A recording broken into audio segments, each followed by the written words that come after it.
we are a compassionate nation. We always have been, and we always will be. But we also must remember that our first priority is to protect the American people.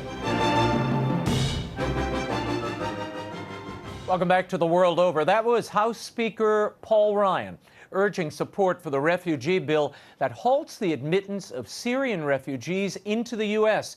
until the vetting process is tightened. Does it go too far or not far enough? Here to talk about the bill, the Paris attacks, and more, please welcome Alabama Senator and Chairman of the Subcommittee on Immigration and the National Interest, Jeff Sessions. Senator, thanks for being here. Thank you, Raymond. Let's start with this House bill. Now, leaders in the House say it protects the homeland. Does it, in your estimation?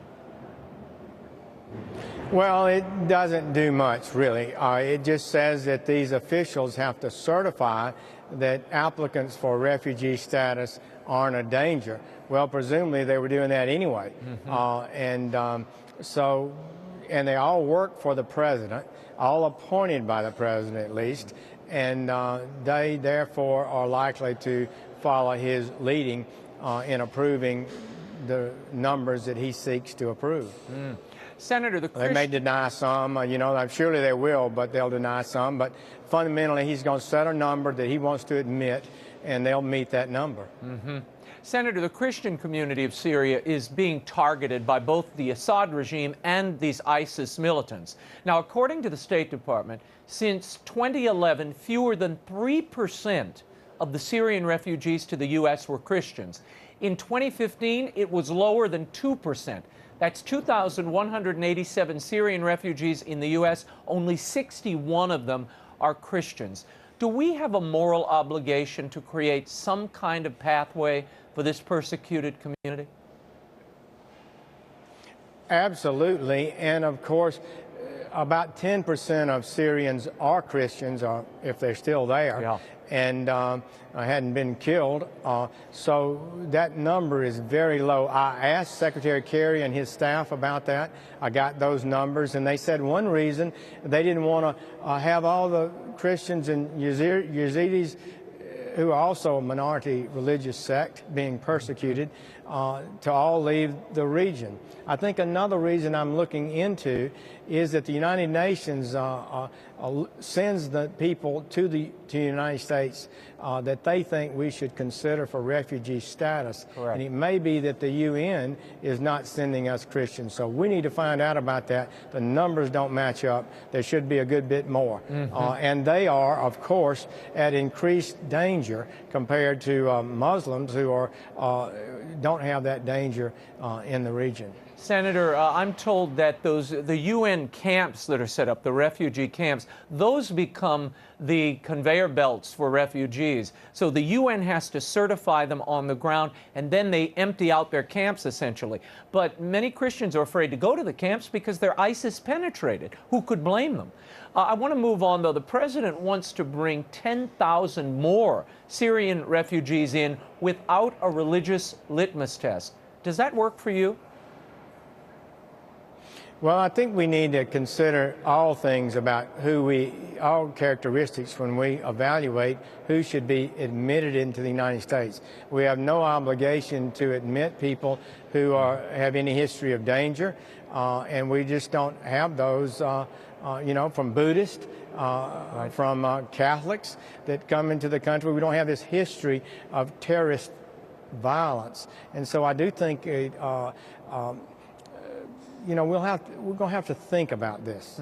I do not believe that there is a constitutional legal test to say a religion that's ideological as well as religious has some sort of constitutional right to enter the country. I don't think that's accurate, frankly, but it's a serious matter. We're going to have to talk about it in the weeks to come. Senator and one thing Sessions, about the 10,000 more, could I say this? John Kerry, the Secretary of State, supposedly advising the Judiciary Committees of what the President plans, indicated there'll be 30,000 next year and could be even more. The president essentially just has to tell Congress how many refugees he wants to bring each year, and he can raise that number as he desires, and he's warned us it could go above 30,000 next year. Is the vetting process as it exists today sufficient? Many are saying, look, you've got an 18 to 24-month waiting list here where these people are vetted throughout the long process, multiple departments in the government. Is it sufficient to clear them, Senator? The problem is this. There's no way to do a real vetting of these refugees. For example, they say we're going to take biometrics. That means fingerprints or maybe DNA. But the problem is there's no database to run it against. If you do a fingerprint check of you or I in the United States, they can run it and find out if you were arrested in Washington State or Maine. That can't be done. There's no database. And number one. And number two, they admitted before my committee that nobody is going into Syria to see if they actually lived or worked at the place they said they lived or worked at. And they're really reduced to just an interview to try to determine from an interview whether or not this is a legitimate refugee.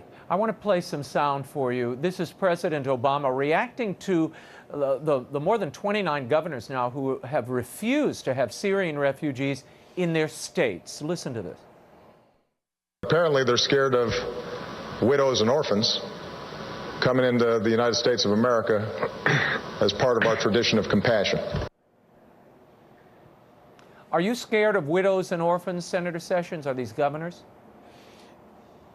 This is a very demeaning statement. It's the kind of statement that the president made on a foreign country that really demeans and denigrates the patriotism of our governors and those who are concerned about danger. We know there are 900 cases. All 50 states have terrorist investigations. The more we bring in from that region, the more we can be assured that we'll have those cases and those dangers here. So the governors have a duty to their population, to their people, to ensure that they're safe. And they're stating bipartisanly, well over half the governors, that they cannot accept people because they don't believe it's the right thing for their people.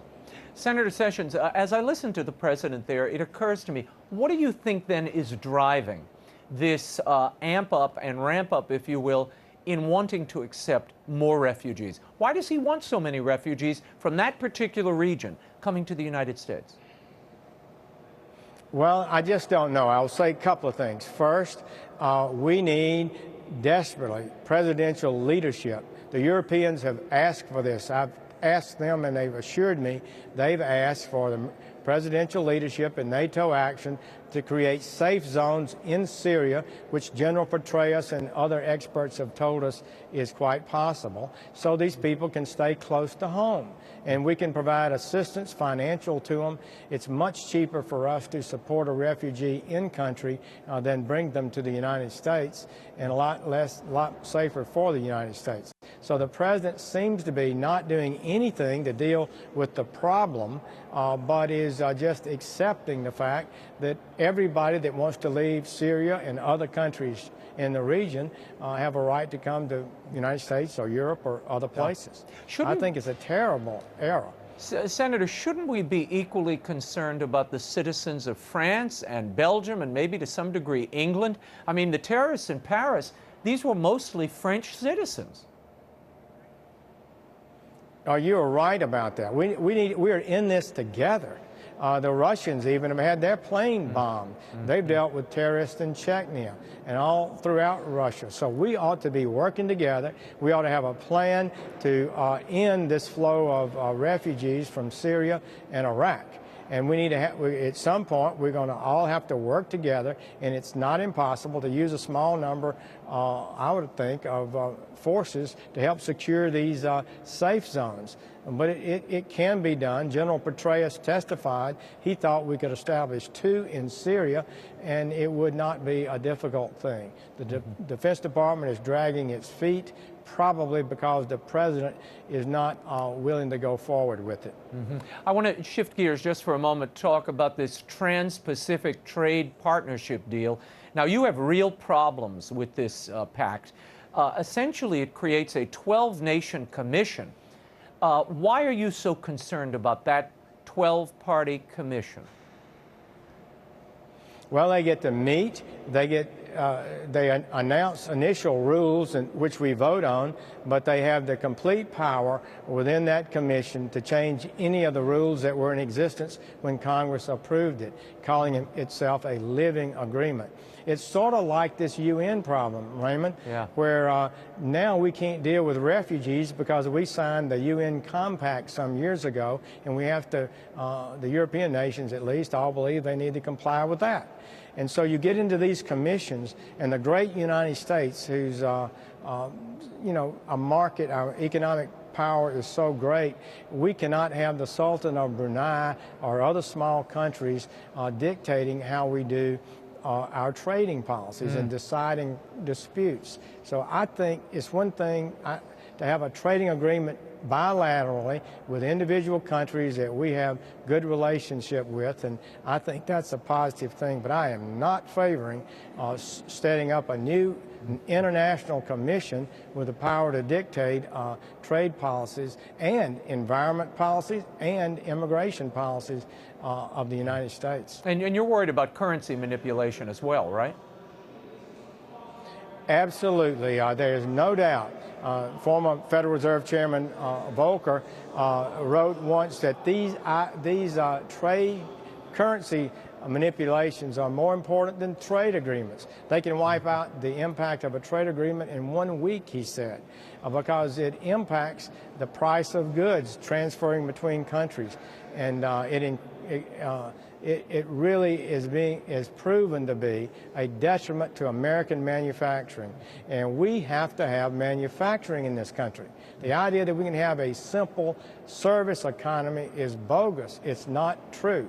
We need to manufacture things, and we need to have jobs, and we need to export products. And our trading partners block our exports, and all they want is access to our market. They lust for our market. They want to sell in our market. So we have the leverage to say to them, you open up your markets, or we're not going to give you total access to our markets. And we don't have to have this right away. It's not a crisis, and I don't think we should go in this fashion. Senator, final question. With the threats we're hearing from ISIS, particularly threats against Washington, D.C., are you concerned, and what should we be doing in the United States to diffuse these threats and undermine them? Or are we already doing that? I don't know that we've had any intelligence of dramatic increases in activity. But I will say that I think ISIS will attack Washington. It's just a matter of time. Attack it again as we've been attacked before. And all of us need to understand that and take what precautions we can. But we need to come to work, Congress, and we can't hide under our tables, and we got to do our duty and not worry about it. But we got some great people who are working here that trying to protect us every day, for which I'm very grateful. Well, I'm glad you're not under your table. Senator Jeff Sessions, thank you for being here. I hope you'll come back.